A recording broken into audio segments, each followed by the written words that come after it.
काफी देर से चर्चा चल रही है कि योगी सरकार और मोदी सरकार ने इस देश में आतंक फैला दिया है, इस देश में दहशत फैला कर रखा है।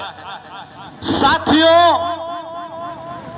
ये नदी अधिकार यात्रा जो इलाहाबाद से लेकर आज यहां पर इस बलिया के माझी घाट तक पहुंची है, मैं आप सभी लोगों से कहना चाहता हूं, ये योगी सरकार के मुंह पर तमाचा है ये नदी अधिकार यात्रा, और मोदी सरकार के मुंह पर यह तमाचा नदी अधिकार यात्रा है। साथियों,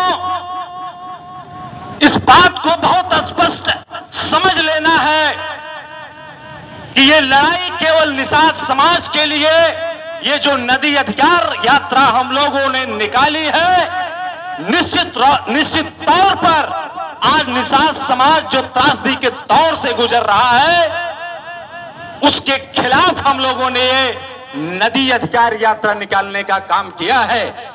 लेकिन साथियों, इस नदी अधिकार के द्वारा पूरे भारत में हम लोग, उत्तर प्रदेश ही नहीं बल्कि पूरे भारत में इस बात का मैसेज पहुंचाने का काम किया है कि केवल निषादों के ऊपर खतरा नहीं मंडरा रहा है, कल आने वाले सभी दलित पिछड़ों, किसानों, मजदूरों, मुसलमानों, कामगारों और देश के सभी समाज और राष्ट्र के निर्माताओं पर यह हमला करने की तैयारी कर रहे हैं।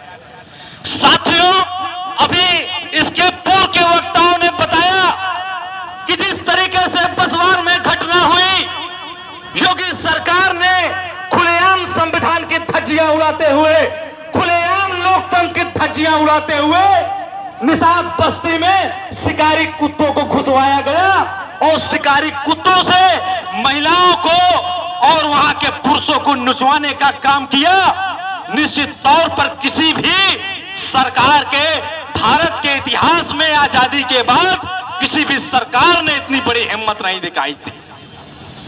साथियों, इसलिए इस नदी अधिकार यात्रा के द्वारा हम योगी सरकार और मोदी सरकार को एक चुनौती दे रहे हैं और एलानियत चुनौती दे रहे हैं कि योगी सरकार और मोदी सरकार, अभी समय है, होश संभाल लो, अपना दिमाग ठिकाने लगा लो, वरना इसी गंगा नदी में ये निषाद समाज तुम्हें 2022 के चुनाव में डुबाने का काम करेगा और दुनिया की कोई ताकत तुम्हें बचा नहीं पाएगी।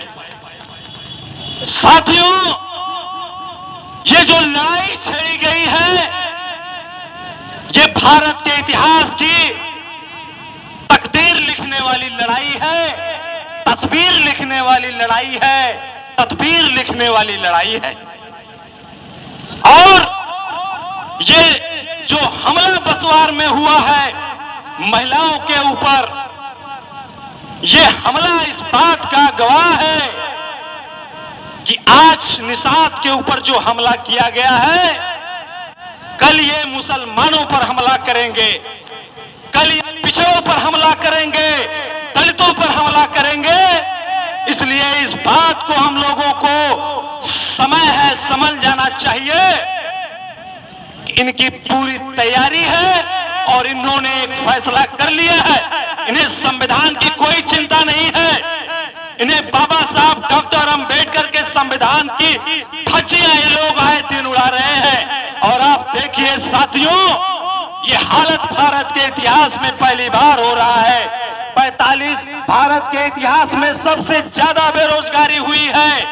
भारत के इतिहास में सबसे ज्यादा इन सरकारों ने खुलेआम फर्जी तरीके से दलितों, पिछड़ों, मुसलमानों का इनकाउंटर करवाया है। साथियों, और ये हालत ये हुई है जो पहले कभी 70 सालों के इतिहास में नहीं हुआ कि जब सुप्रीम कोर्ट का जज आज लाचार हो गया। सुप्रीम कोर्ट के जजों को सुप्रीम कोर्ट से बाहर निकलकर आना पड़ा और इस देश की जनता के सामने बताना पड़ा कि हमको न्याय की जरूरत है, हमको सहारे की जरूरत है और सुप्रीम कोर्ट के भीतर जो चल रहा है वो सब कुछ ठीक ठाक नहीं चल रहा है। साथियों,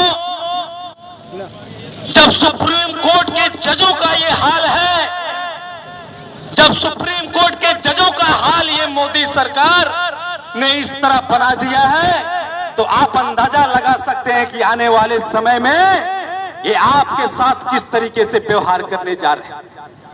पिछले 100 दिनों से दिल्ली पर इस देश का किसान दिल्ली के बॉर्डर पर बैठा हुआ है, लेकिन इनको कोई चिंता नहीं है। 300 से ज्यादा लोग शहीद हो चुके हैं, लेकिन इस सरकार ने अभी तक इस किसान आंदोलन में अभी तक कोई एक बयान भी नहीं जारी किया।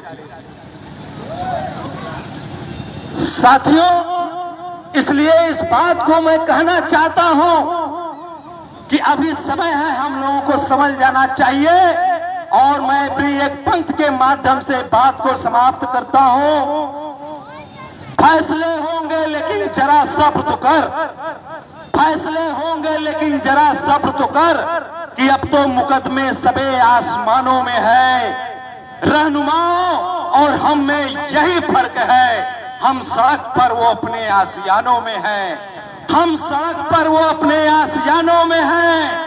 तीर जितनी तुम्हारी कमानों में है, उससे ज्यादा परिंदे उड़ानों में है, उससे ज्यादा परिंदे उड़ानों में है। धन्यवाद, शुक्रिया।